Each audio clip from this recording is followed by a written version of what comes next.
If you don't like the content, f you. I'm kidding, I'm kidding. If you don't like it, feel free to hit.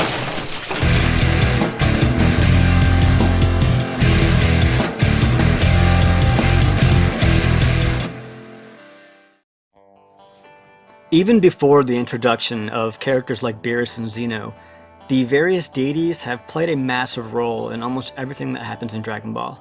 One thing that people tend to neglect is the fact that even in the original Dragon Ball series, Goku has almost exclusively been trained by deities.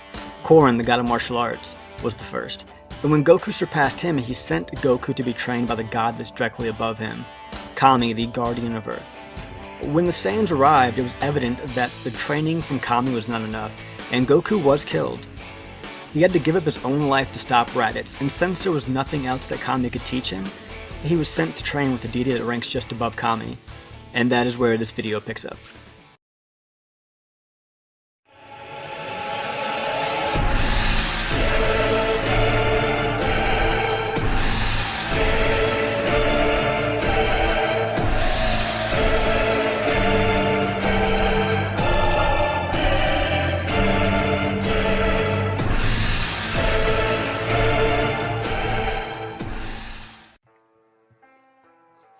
What's going on, guys? So this is explaining Dragon Ball's Deities Part 5. Who is King Kai? What is King Kai? If you like this video, don't forget to like and subscribe. Check out some of my other content. I'd greatly appreciate it, but let's get into the video. So to really understand King Kai, you first need to understand his race, the Shinjin. So prior to this video, I made a video about his race, the Shinjin. So I would not have to spend a whole lot of time in this video explaining them. I will link that video in the description down below. So first, King Kai has a strong sense of humor, so much that before he can agree to train someone, they have to make him laugh, and he tells very bad jokes. He possesses great intelligence and knowledge about the universe, and specializes in universal telepathic links.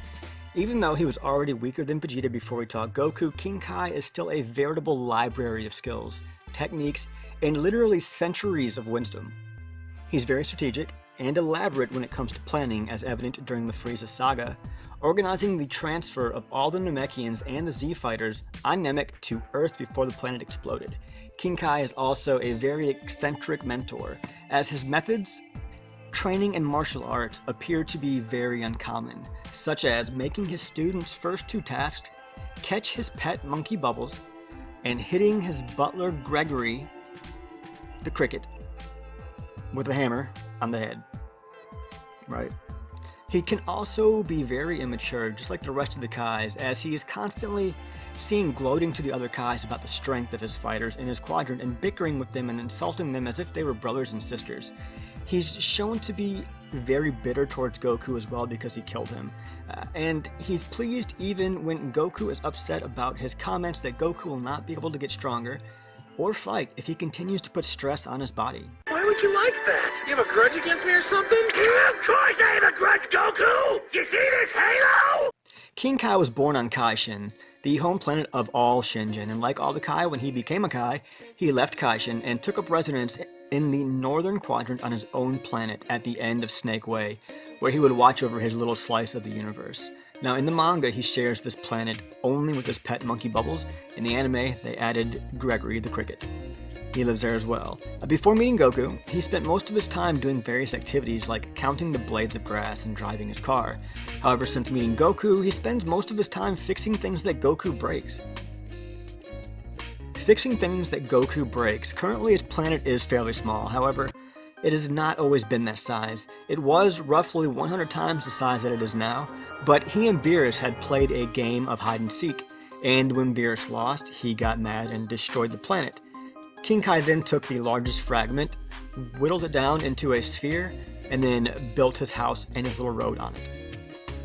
When compared to the characters in the original Dragon Ball series, King Kai would have been far stronger. However, he was surpassed in Dragon Ball Z before we even knew who he was, because Vegeta was already stronger than King Kai when King Kai started to train Goku. This was not a problem though, because King Kai's ability to train fighters has nothing to do with how powerful he is personally.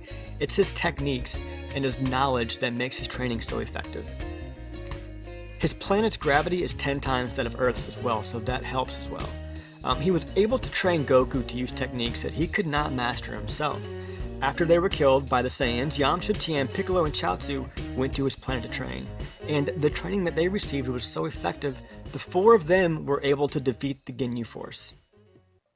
Now, over the course of the series, it's become fairly obvious that King Kai does not really like Goku very much, and he honestly has plenty of reasons to have a problem with him. Nearly every time Goku shows up on his planet, things get destroyed. He's destroyed King Kai's house on multiple occasions, and at one point he destroyed the house while he was rebuilding it, from the last time that he broke it. He's destroyed the car. The planet itself gets damaged frequently as well, like the time that Goku was seen punching a hole through it. But the main reason that he doesn't like Goku is simple, really. If you look at his head, just above King Kai's head after the Cell Saga, you'll notice something. There's a halo, because he's dead, and it's Goku's fault. See, during the Cell fight, Cell was losing to Gohan and he was going to self-destruct. So, to save the Earth, Goku touches Cell and then uses instant transmission to travel to King Kai's planet. Cell explodes, and in the explosion, Goku, Bubbles, King Kai, and Gregory are all four killed. Since then, Goku has promised to bring him back to life multiple times because the other Kais make fun of King Kai for being dead. But every time the Goku gets the Dragon Balls, or every time the Dragon Balls are used, it's for some reason other than bringing King Kai back.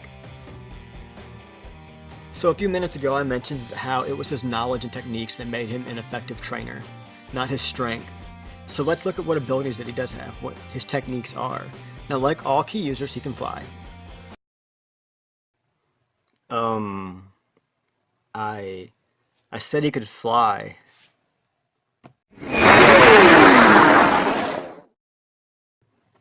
Whatever. He's actually the first character we ever met in the series that uses Godly Ki. He has potent healing powers that he performs with his antenna, pointing them at his target before it emits a flickering light. He has extremely potent telepathic abilities, which allowed him to communicate with every person in the universe at the exact same time. He also uses this to stay in contact with Goku during fights, so he can give him help, pointers, information about who he's fighting. And if anybody else wants to use this ability, all they need to do is place their hand on his back. His telepathic powers also allow him to see everything that happens in the lower realms from his planet in the godly realms. King Kai created the Kaio-ken technique, a technique that multiplies the user's abilities like strength and speed, and it can stack with the most we've ever seen it used 100 times. Even though he was never able to master it himself, he was able to teach Goku to use it. Goku's trump card, the Spirit Bomb, which is arguably the most powerful attack in the series, as its power has no established limit. It's limited only by the amount of people willing to share their energy with him. He also could not master this technique, but Goku learned to do it under his tutelage. He can also use instant transmission. Now, we've never seen him use it, and we've never seen him show anybody to use it, but we know that he can use it because he made a comment at one point that he could have taught Goku how to use it, but just didn't for some reason. Now, in typical Dragon Ball fashion, after a deity trains Goku, they always end up training the others as well. So let's take a look at the people that we know King Kai has trained. First up is King Yama. We all know who he is. There's another character named Olibu, one named Majoran, and another named Sarta that are not very well-known characters. After that, though, we've got Goku, Piccolo, Yamcha, Tien, Chaozu, and Krillin.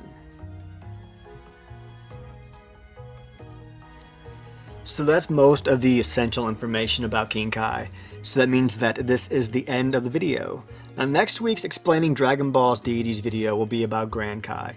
Before I talk about Shin, the Supreme Kai, though, I think it's important to first understand what makes the Kaioshin special. So the video after the Grand Kai video will be a discussion on how the Kaioshin, the Supreme Kai, differ from the Kai and the other members of the Shinjin race, which will then be followed by a video on Shin and Kabito Kai, the Supreme Kai of Universe 7. From there, we will just continue our climb through the deities of Dragon Ball until we get to the very top, with the final video in this series being about Zeno, obviously. After this week, I will be uploading a new video for this series every Sunday. We still got a few months to go until we reach Zeno. But as always, thanks for watching. Don't forget to like, subscribe, share, and comment. If you don't like the content, you. I'm kidding. If you don't like it, feel free to hit dislike, comment, and let me know why. No feedback is bad feedback.